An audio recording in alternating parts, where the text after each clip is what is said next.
Hello, young ones. It's good to be back with you again this evening. You might notice that church is looking a little different. If you were in worship last night, you saw us take all of this stuff off the altar. And things are looking kind of bare, maybe a little bit sad. And our words in the book tonight might be a little sad too. And before I begin, I want to say that that's okay.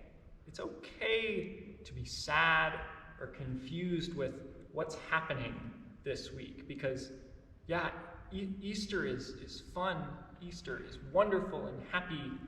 But before we get to Easter, we have some sad stuff with what happens to Jesus. So I want to say that that's okay before we begin today, because our stories this evening are the last two before Jesus dies. And so as we talk about that, I want you to know that everything you're feeling is okay. Talk to your mom and your dad. When you see Mary and I, feel free to ask us questions about this. So we're going to begin this evening with this chapter called The Gloomy Garden. So after the disciples finished their meal together, like we read about yesterday, the Last Supper and the washing of feet, darkness fell as the disciples followed Jesus out into the night. Jesus walked through the quiet streets toward the Garden of Gethsemane. He wanted to pray. The moon shone through the olive trees as Jesus knelt down. The garden was gloomy. All was still. "Father, are you there?" Jesus said quietly. "Do I have to die? Is there any other way that we can teach the world about heaven?" There was no reply. Jesus sobbed. He didn't want to die, but he trusted God. And even though he felt all alone, he knew that God was with him. He was ready. The sound of heavy footsteps broke the silence of the night. Angry shouts filled the air. Jesus looked up from his tears. Shadowy figures came toward him, torches flickering in the darkness. The soldiers were there to take him away. Jesus stood up. It was time to go. So now we'll read our first love letter from God for tonight.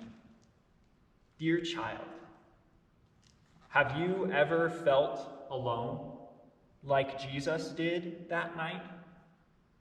When you feel like that, I want you to remember something very important. You are never alone. I am always by your side. Those soldiers might have taken Jesus away from the garden, but they could never take him away from me. And there is nothing that can ever take you away from me either. Remember this promise. I am always with you. Love, God. But the story tonight goes on a little further. The darkest day, it says. High on the hillside, Jesus hung on the cross. Long, sharp nails pinned him to the wood. A crown of spiky thorns dug deep into his forehead. Jesus was ready to die, but he was still afraid. He could see his mother crying. He could hear the soldiers laughing at him.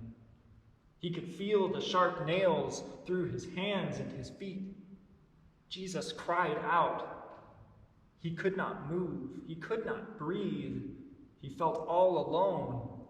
Where was his Father now? The sun disappeared behind a huge gray cloud. Cold crept in. Darkness covered the world.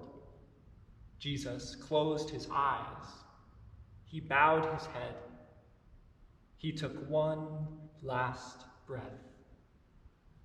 And at 3 o'clock in the afternoon, in that cold and darkness, Jesus died. The wind howled, the whole earth trembled, the rocks shattered, the hills quaked, and the mighty curtain in the temple split in two. But Jesus was still. It was finished. We have another letter from God here. It says, "Dear little one, shall I tell you a secret? When Jesus was crying on the cross, I was crying too. When those nails were hurting Jesus, I was hurting too. When Jesus felt all alone, I felt all alone too. And when my son died, part of me died too. But guess what? Death does not win in this story. Life wins.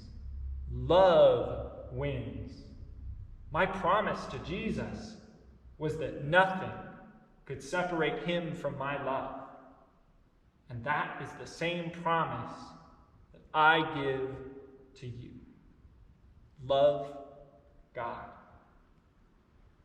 So that's where we'll end our story for today. And yeah, it's kind of sad. But it's not the end. Remember, this is only Friday. We've got 2 more days yet. And tomorrow we'll talk about the quiet cave and some strange things changing and happening until finally we get to Sunday morning. But I'll leave the rest of that story for the next time we talk. Till then.